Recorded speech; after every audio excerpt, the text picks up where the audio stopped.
The speeds were just so fast we couldn't even keep up with it, and at one point we believe the speeds were in excess of 105 miles an hour on Boulder Highway.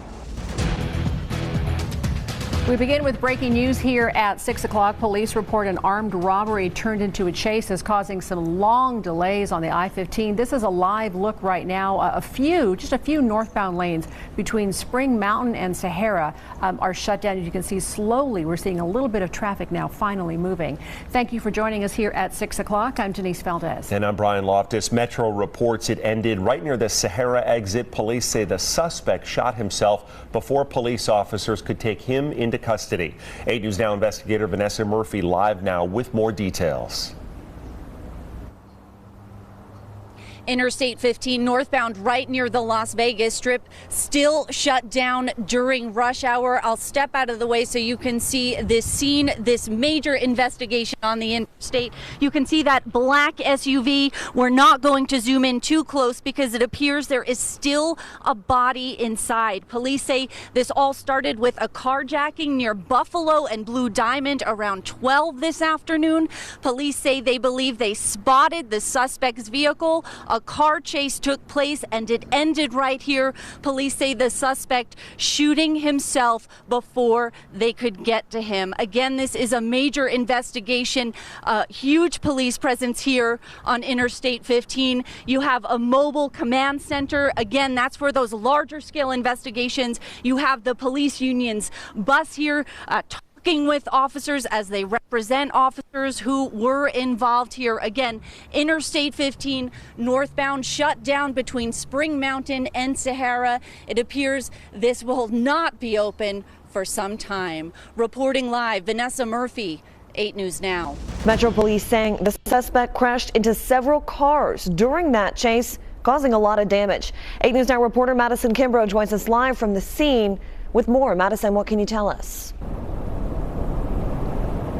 Yeah, even though this incident happened just after 7:15 this evening, that was at Pecos and Owens. You can take a look behind me where you can see it's still a very active scene here with a large police presence near Charleston and Fremont, where the suspect was caught. Now, here's what we know so far. Metro officers attempted to stop a stolen car and the driver fled the scene. The LVMPD air unit reporting that during the pursuit, the stolen vehicle hit several cars along the way, causing a lot of property damage. Now, fortunately, Metro was able to detain the suspect and arrest them here. It's still unclear why this area is blocked off, but it's causing a lot of traffic backup for those coming from the east side headed west. Now, we are told a media briefing will be happening soon, so of course stay with us here on 8 News Now for the latest details. You can also go online to learn the latest updates. Sending it back to you. Now, that pursuit also closing northbound Interstate 11 between Las Vegas Boulevard and Eastern. A live look to that area now. Police investigating a crash caused by that chase there. You can see traffic being directed off of the freeway, rather. Expect delays in this part of town tonight. All right, Ted. Well, police chase ending with a smashed up patrol car and a suspected car thief in custody. Now, it started just before 4 this afternoon, ending near Las Vegas Boulevard and Oakey. Investigators say they tried to stop the suspect on Paradise near Twain, but the driver crashed into a patrol car and then took off.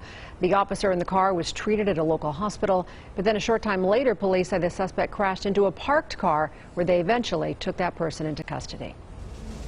We start with a murder at North Las Vegas Casino, a carjacking related to that investigation, and that's where 8 News Now Joshua Peguero joins us live. Joshua, we are learning one person died. Yes, Ozzy, and police detectives remain at the scene. There is also crime scene tape right here where my photographer is pointing to at the parking garage. Metro confirms that a person was arrested about 2 hours ago in connection to this crime. Even though police are still here, the Untitled Casino remains open. At this time, we are waiting to learn more information on who the victim of the murder was and how they were murdered. But Metro police say the person they were looking for in this crime led officers on a pursuit around the valley before his arrest. But at Untitled Casino, people say they are surprised by what happened. It's a great neighborhood place. You know, a lot of seniors come here from the neighborhood. It's an excellent place to go. I've never seen any violence here at all, period. I wasn't here for the shooting, so I don't know what happened. I just heard from people inside. that somebody was shot. So it must just have been a crazy person. Now, I'm seeing a steady stream of people at Untitled Casino as the mayor is speaking at the state of North Las Vegas as it's being held right now at this moment. I reached out to Boyd Gaming, who runs Untitled. They told me that they're cooperating with North Las Vegas PD on this investigation. But as of now, we have not received word if North Las Vegas PD will hold a press conference on this murder. Reporting at the Untitled Casino, Joshua Peguero, 8 News Now. Back to you, Ozzy. Joshua, thank you. Now, shortly after the murder at Aliante, several carjackings in the East Valley. 8 News Now reporter Jessamine Wolk joins us live. Jessamine, the person in these carjackings is who police were searching for in the Aliante murder. Yeah, there's been a heavy police presence here. Even us as media, we had trouble accessing the streets surrounding Boulder. And I do want you to take a look at the scene right now. This is where a press conference was held just an hour ago and where the car chase ended. As for how it started, with a murder earlier today, as you mentioned, Under Sheriff Andrew Wolf saying he believes that murder to be the shooting at the Aliante Casino this morning. Within 30 minutes of that murder, Metro Police learning of a car accident and the suspect having the same vehicle as the suspect from the shooting scene in North Las Vegas. So they believe the suspect fled the murder scene, got into a car accident, and stole another car. And it led to the high-speed car chase around the Las Vegas Valley. The speeds were just so fast we couldn't even keep up with it, and at one point we believe the speeds were in excess of 105 miles an hour on Boulder Highway. We know 2 citizens were at a bus stop where the suspect vehicle crashed into the bus stop after being involved in the accident, and we know right now that at least one of those citizens is in critical condition. Now, the undersheriff did not specify the total number of victims yet, but we do know there were 3 carjackings in total during this car chase that ended right here on Boulder and Karen. Now, that chase was over shortly after 9 a.m., but police do tell us that Boulder will be closed off for hours, so keep that in mind if you are commuting. Jessamine Wolk, 8 News Now, back to you. Okay, good morning. Thank you guys for being patient with us. I am Lieutenant Moore with the City of Henderson Police Department. I'm here to provide an initial briefing of an officer-involved shooting that occurred today that spanned across 3 jurisdictions: the City of Henderson, Nevada Highway Patrol, and the Las Vegas Metropolitan Police Department jurisdiction. We'll begin by explaining the details of what occurred. At approximately 5:15 a.m. this morning, Henderson Dispatch received calls that a victim advised that their vehicle had been impacted by rounds that was fired from another passenger vehicle. Shortly thereafter, we received an additional call stating that a carjacking had just occurred and the victim in that carjacking had sustained multiple injuries and serious injuries. We were given a vehicle description. When the initial officer arrived, we encountered that vehicle. When we encountered that vehicle, we identified the suspect vehicle and the person driving as a black female adult. That adult pointed a firearm at the officer, which resulted in an officer-involved shooting. From that point, a vehicle pursuit ensued, which took on to westbound 215. Trooper Smacker will brief you on the incident that occurred on the 215. Good afternoon. Trooper Smacker. First name Travis, Travis, last name Smaka, S-M-A-K-A, Public Information Officer for the Nevada Highway Patrol Southern Command. At that point, the Nevada Highway Patrol, assisting the Henderson Police Department, deployed state troopers on westbound Beltway, just east of Windmill, with stop sticks deployed. The suspect vehicle maneuvered around the stop sticks and entered the dirt shoulder to get around them.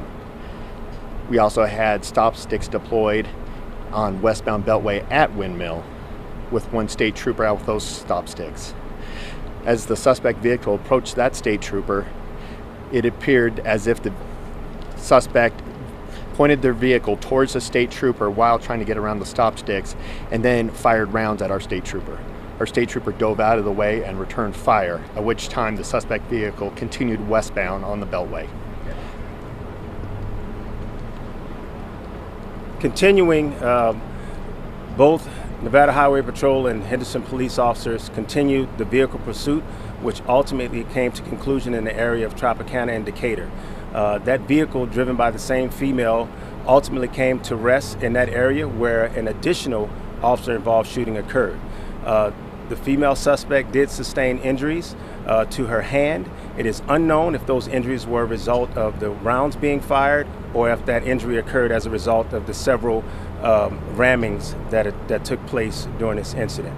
So that's all we have right now. I want to remind everyone that this is a very preliminary investigation. It is constantly evolving as we comb through the evidence, and we will provide additional information once we get that information and are able to confirm what occurred. Any questions? So the suspect only sustained minor injuries to her hand? That is correct. She's in custody, I would assume? The suspect is in custody. Any indication as to what charges she could or would be facing? There are multiple charges spanning, of course, multiple jurisdictions, so that has not been completely determined yet. We will have an additional written press release in the morning with further details and to spell it out completely for everybody. For the second shooting, I don't want to call it a shooting yet, the carjacking? Yes. Said that the victim in that sustained some serious injuries. Was it stab wounds?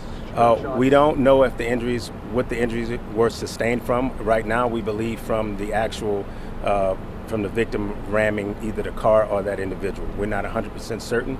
We're still figuring that out, but that individual did sustain serious injuries and was transported to a local hospital. Were any officers hurt in any way? No officers were injured during this incident, so we're very fortunate. Thank you. Any indication as to a motivation at this point as to why? At this point, we have no motivation as to what triggered this individual, so that part is still being investigated. Any drugs or alcohol suspected? That we do not know. When it came to a conclusion, did it spill over into this park or any of these businesses that we're seeing behind you? I'm not 100% certain. I know just where the vehicles came to rest. That's where we took her into custody. Did she stop, or did the car just stop? Did she stop, or was she? I think we believe it's a combination thereof. Maybe the vehicle was disabled or the person wanted to give up, but we can't confirm that at this moment. Okay. Comment about how all this activity occurred in many jurisdictions, ramming and all this stuff, but nobody was hurt. Talk about how fortunate the community is that this happened. Well, we're very fortunate that it occurred in the early morning hours where there were not as many people active. So we're very fortunate in that regards. Anytime you have an individual willing to utilize a vehicle and a firearm to attack citizens in the community, it's very dangerous for everybody. So we are very fortunate that this incident came to a peaceful resolution, and we hope to have it fully investigated as soon as we possibly can. Again, this is involving multiple jurisdictions, and fortunately we have a great relationship with all of the jurisdictions involved, so we look to have a very thorough investigation completed as soon as possible. Thank you. Thank you. And with a police pursuit this morning that ended in a car crash and arrest. Metro police officers shut down the Lake Mead and Pecos intersection to investigate this. 8 News Now reporter Kristen Drummond live there with what provoked the chase. Kristen? Alex, a very active scene here at the intersection of Pecos and Lake Mead. Still, police reopening Lake Mead to traffic about an hour ago following a closure that started at around 8:30. You can see behind me a white car on a flatbed. That is a white car that was wedged in between the 7-Eleven sign, and police say it was involved in an armed robbery last night. That armed robbery was at a gas station about a mile and a half away. Police say a man with a gun threatened the driver of a white car and stole it. Police spotted the car around 10 p.m. and attempted to stop it, but the car got away and police didn't chase. Now this morning, the same car was seen driving erratically in the area. Officers initiated a pursuit and the car crashed. Police say 2 people attempted to run, but officers arrested them. Officers not revealing how police stopped the car, but did offer insight on the various factors for a chase. We have to take into account the crime that we have. We have to look at if these people pose a danger to the community, and we have to look at what means of follow-up we have. Some factors that contribute include traffic conditions and possible suspect information to follow up on. It's unknown if the police or the people arrested today by police were involved with the armed robbery last night. Police say no one is injured at this time. Again, the street is back open, and it appears that police are beginning to wrap up their investigation here. Reporting live, Kristen Drummond, 8 News Now. All right, Kristen, thank you. Top story tonight, a Metro K-9 unit crashes into a robbery suspect who led police on a chase for miles. Both the K-9 and handler expected to be okay, but we're taking a UMC along with the suspect. Sasha Loftus is live now where that chase ended. Sasha with more on what exactly unfolded. Brian, still quite the scene here along Decatur, right near Charleston. If you take a look behind me here, police say this is the suspect's car that was involved in this crash. Now, this person reportedly crashed with that K-9 unit, as you mentioned, here on Decatur after that officer-involved shooting that turned into a chase up in the Northeast Valley. Now, Metro Police say this began as a robbery near Pecos and Cheyenne that turned into a police shooting. That's when the chase started. I-Team sources tell 8 News Now and left multiple crime scenes across the valley. They say it all ended here at Charleston and Decatur when the suspect and a Metro K-9 unit crashed. Now, police tell us the officer inside was taken to UMC, as you also mentioned. Both he and the dog are okay. Now, the suspect was also taken to the hospital and arrested. I-Team sources also tell us at least one other person was hurt by gunfire throughout this entire ordeal. Now, back out here live, as for road closures, you can see this part of Decatur between Charleston and Okie is shut down. There are also several other road closures across the valley. We have more on those on our website. Now, this is still a developing story. We're expecting a briefing from police coming up in just a few minutes. So stay with 8 News Now throughout the night and in the morning starting at 4 a.m. Reporting live tonight, Sasha Loftus, 8 News Now.